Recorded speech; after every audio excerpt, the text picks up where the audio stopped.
بسم اللہ الرحمن الرحیم۔ السلام علیکم، امید ہے آپ سب خیریت سے ہوں گے۔ آج میں آپ کو نظر بد کے قرآنی علاج کے بارے میں بتاؤں گی۔ اس سے پہلے اگر آپ نے میرے چینل کو سبسکرائب نہیں کیا تو چینل کو سبسکرائب کر دیں اور بیل آئیکن کا بٹن دبائیں تاکہ آنے والی ویڈیوز آپ تک پہنچیں۔ نظر بد ایسی کھلی حقیقت ہے کہ جو نظر بد لگا رہا ہوتا ہے وہ بھی اس کو جانتا ہے، اور جو اس کا شکار ہوتا ہے وہ بھی اس کو جان لیتا ہے۔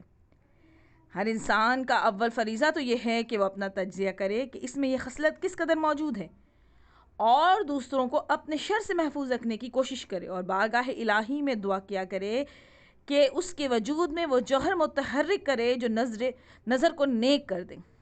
وہ لوگ جو نظر بد کا شکار ہیں ان کے لیے یہ عمل ہے کہ سورہ الحمد، آیت الکرسی چاروں کل پڑھیں، اور اس کے بعد یہ دعا پڑھیں: اعوذ بکلمات اللہ التامۃ من کل شیطان وہمۃ ومن کل عین لامۃ۔ یہ عمل نظر بد کا شکار افراد خود اپنے لیے بھی پڑھ سکتے ہیں اور کسی نظر بد کے شکار فرد کے لیے بھی پڑھ سکتے ہیں۔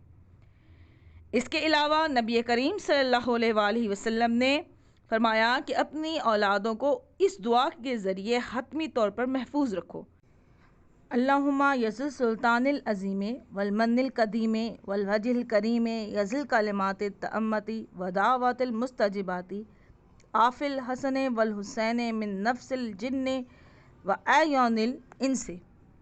ایسے افراد جو عربی نہیں پڑھ سکتے ان کے لیے کچھ اسماء حسنہ ہیں، ان کا وہ ورد کریں تاکہ وہ نظر بد کے اثرات سے محفوظ رہ سکیں یا نجات پا سکیں۔ نمبر 1، یا جبارو، روزانہ صبح شام 226 مرتبہ پڑھنے سے آپ نظر بد سے محفوظ رہیں گے، اور اگر نظر بد لگ گئی ہے تو انشاءاللہ نجات پا جائیں گے۔ اس کے علاوہ یا مزلو، روزانہ صبح شام 75 دفعہ پڑھ کر سجدے میں جا کر دعا کریں۔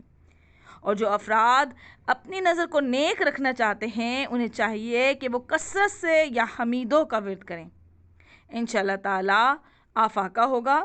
امید ہے آپ کو میری یہ ویڈیو پسند آئے گی، اسے لائک اور شیئر کیجئے گا۔ اب مجھے اجازت دیجئے، اللہ حافظ۔